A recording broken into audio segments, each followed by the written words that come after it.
रख सकते। होता है। एक किसान था, उसके यहाँ एक मांगने वाला पहुंच गया शंकर जी का रूप बना के, बैल के ऊपर चढ़ के, सारे शरीर में भस्म लपेट के, बाघम्बर ओढ़ के,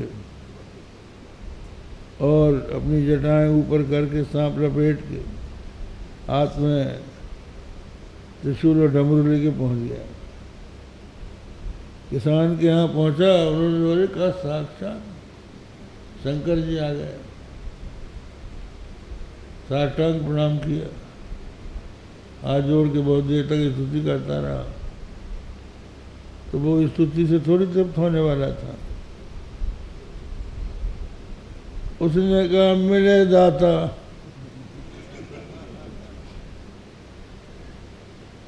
मतलब वो तो कुछ लेने आया था, देने वाले शंकर थोड़ी थे। तो उसका जो अभिप्राय है, जिसके लिए उसने वेश बनाया है, वो प्रकट हो जाता है। वेश प्रताप भी। रावण गया सीता जी के पास,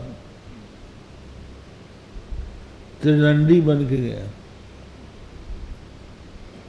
और जाके भिक्षा मांगी। तो सीता जी ने कहा ठीक है। लक्ष्मण जी कंदमूल फल ला के रखे ही थे, उठाएगा लो महाराज। तो लक्ष्मण जी रेखा लगा के गए थे कि इस रेखा को पार मत करना, और वो ऐसी रेखा थी कि कोई भी राक्षस उसके भीतर नहीं हो सकता था। ऐसे मंत्र होते हैं, रक्षोघ्न मंत्र होते हैं। उन रक्षोघ्न मंत्रों से अगर घर को बांध दिया जाए तो घर में भूत प्रेत पिशाच कोई घुस नहीं सकता। गीता का एक श्लोक है, स्थाने ऋषिकेश तव प्रकीर्त्या जगत प्रहृष्य तरुरज्य सेचा रक्षांसि भीतानि दिशो द्रवन्ति सर्वे नमस्यन्ति च सिद्ध संघा। ये अर्जुन ने कहा, हे ऋषिकेश स्थाने, आपका नाम संकीर्तन जहाँ होता है तो जगत उसमें हर्षित होता है और उसका आनंद भी बढ़ता है। लेकिन राक्षस जो है भयभीत होकर भागते हैं दिशाओं में और बड़े बड़े सिद्ध संघ नमस्कार करते हैं। तो बात क्या है, जो राक्षस हैं, दुरात्मा हैं, दुष्ट आत्माएं हैं, ये भगवान का नाम नहीं सुन सकते। यहाँ तक कि भगवान की आरती में जो शंख घंटा बजता है वो भी नहीं सुन सकते हो। एक सच्ची घटना है, एक महात्मा थे, मस्तराम उनका नाम था, वृंदावन रहते थे। तो उनको लोग रामचरितमानस सम्मेलन में बुलाया करते थे। तो एक जगह रामचरितमानस सम्मेलन में बुलाए गए और लोगों ने उनको एक वकील के यहाँ ठहरा दिया कि आप उनको गाड़ी से जहाँ सम्मेलन हो रहा है वहाँ तक पहुँचाइए और लौटा के अपना ठहराइए। तो ये उनके यहाँ ठहरे थे। वो अपनी गाड़ी से उनको ले जा रहा था सम्मेलन की तरफ। तो इस बीच में रास्ते में एक शिव मंदिर था। शिव मंदिर में आरती हो रही थी, घंटा बज रहे थे, शंख बज रहे थे, टन टन घंटी की आवाज़ आ रही थी और वहीं कुत्ते रो रहे थे। जहाँ शंख वगैरह बजता है कुत्ते रोते हैं। तो वो वकील तो था, कुछ नास्तिक था, आर्य समाजी जैसा था। उसने कहा, देखा स्वामी जी, हिंदुओं की अकल पर कुत्ते भी रोते हैं। अरे हिंदू लोग इस शिवलिंग को पानी से धो के दिखा देते हैं कि ये पत्थर है, फिर भी इनकी आंख नहीं खुलती तो दीपक जला के दिखाते हैं कि देख ये भगवान नहीं है, ये पत्थर है, तब भी इनकी अकल नहीं आती, ये उसी की पूजा करते हैं। इसलिए इनकी अकल पर कुत्ते रोते हैं। तो वो बाबा बोले कि नहीं वकील साहब, कुत्ते इसलिए नहीं रोते हैं, ये कुत्ते इसलिए रोते हैं कि ये पहले जन्म में वकील थे।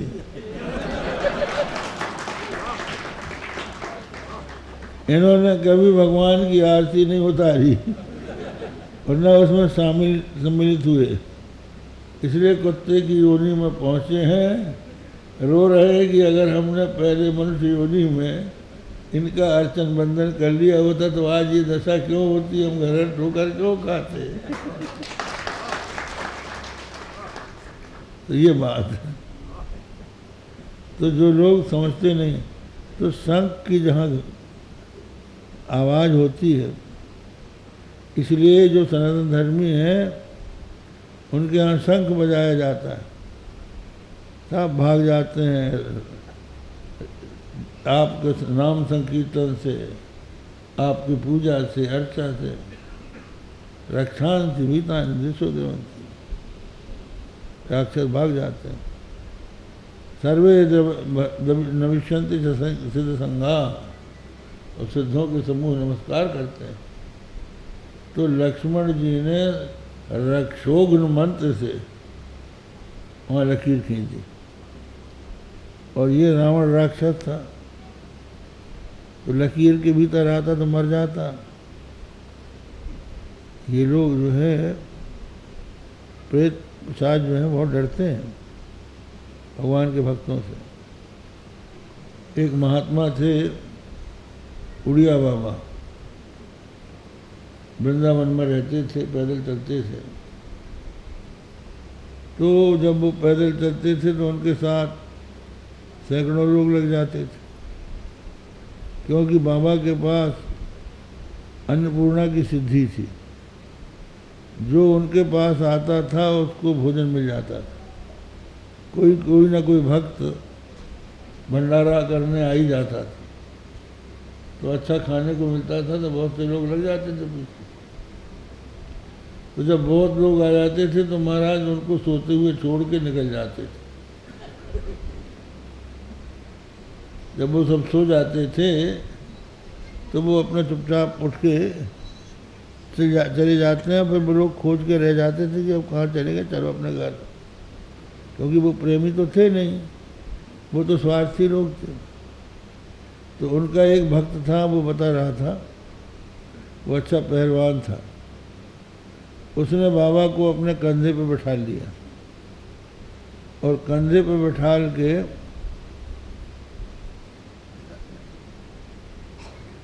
वो ले गया महाराज को, और चलते चलते बहुत दूर जाने के बाद एक पेड़ के नीचे उतार दिया और वहाँ आसन बिछा दी उनकी।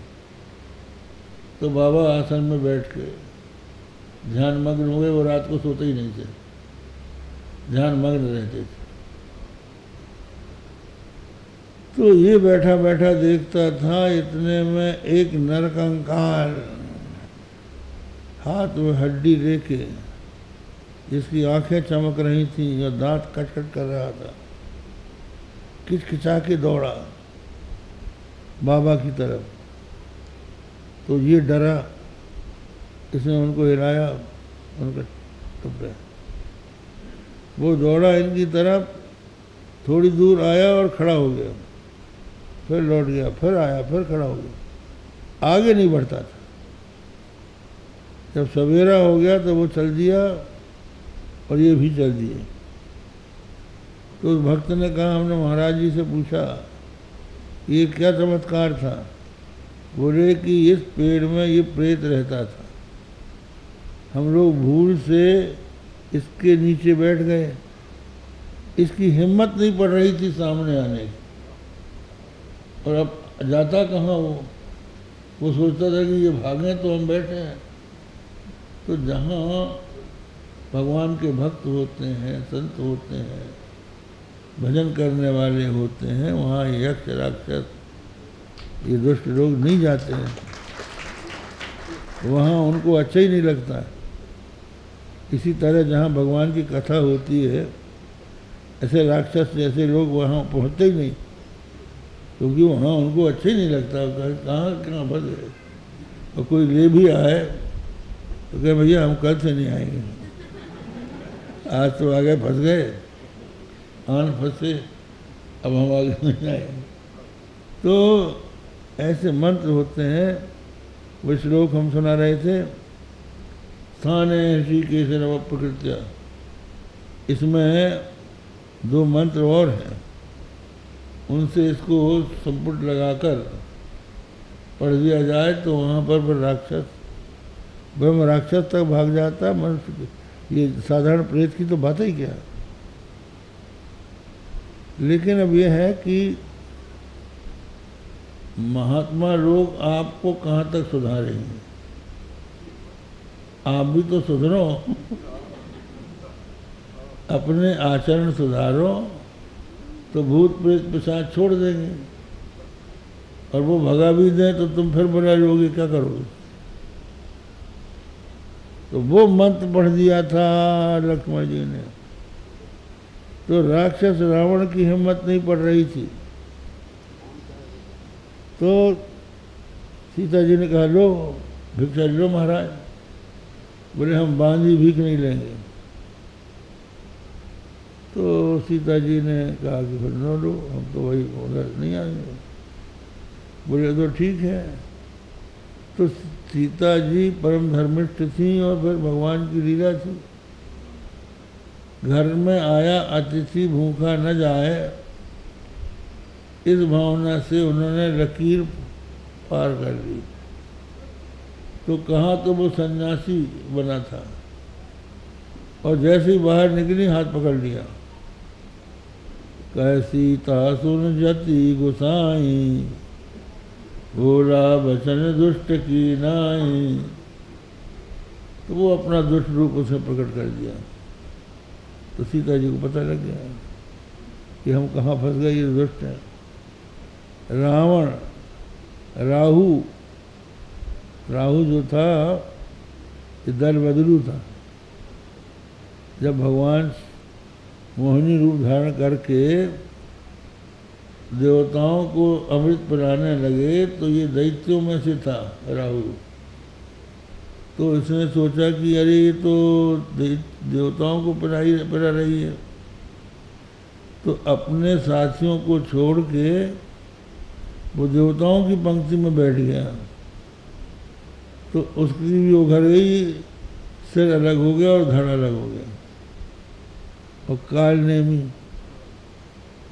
जब हनुमान जी सजीवन मूली लेने के लिए जा रहे थे तो हनुमान जी के प्रभाव को रावण समझता था। सजीवन मूली हिमालय में है, ये वहाँ से ले आएगा, क्योंकि अतुलित बलधामम,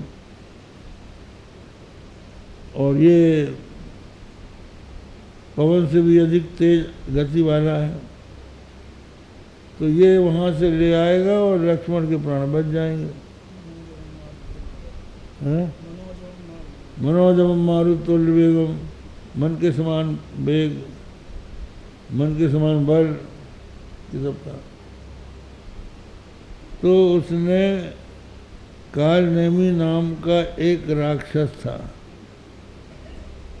इससे कहा कि देखो काल नेमी, तो हमारे राज्य में रहते हो, एक काम करो, हनुमान को किसी तरह से बिलवा लो, ये सवेरे तक सजीवन मूरी लेकर न जाने पाए, फिर तुम चाहे जो करो। तो जहाँ से हनुमान जी जा रहे थे, रास्ते में उसने बढ़िया पर्णकुटी बनाई, चबूतरा बना लिया और अच्छा बेश बना के हाथ में बहुत बड़ी बड़ी माला लेके बैठ गया। हनुमान जी देखा कि महात्मा जी हैं, भाई महात्मा को प्रणाम तो कर लेना चाहिए। तो प्रणाम करने के लिए जैसे ही उन्होंने मुँह किया, ओ तमहारण रावण राम ही जित ही राम न संशयामहि। इस समय मैं दिव्य दृष्टि से देख रहा हूँ कि राम रावण के बीच में युद्ध हो रहा है और इसमें निश्चय ही राम की जीत होगी, रावण की नहीं होगी। अरे तो संत है, कहाँ यहाँ हिमालय के पास बैठा है और दक्षिण की बात देख रहा है।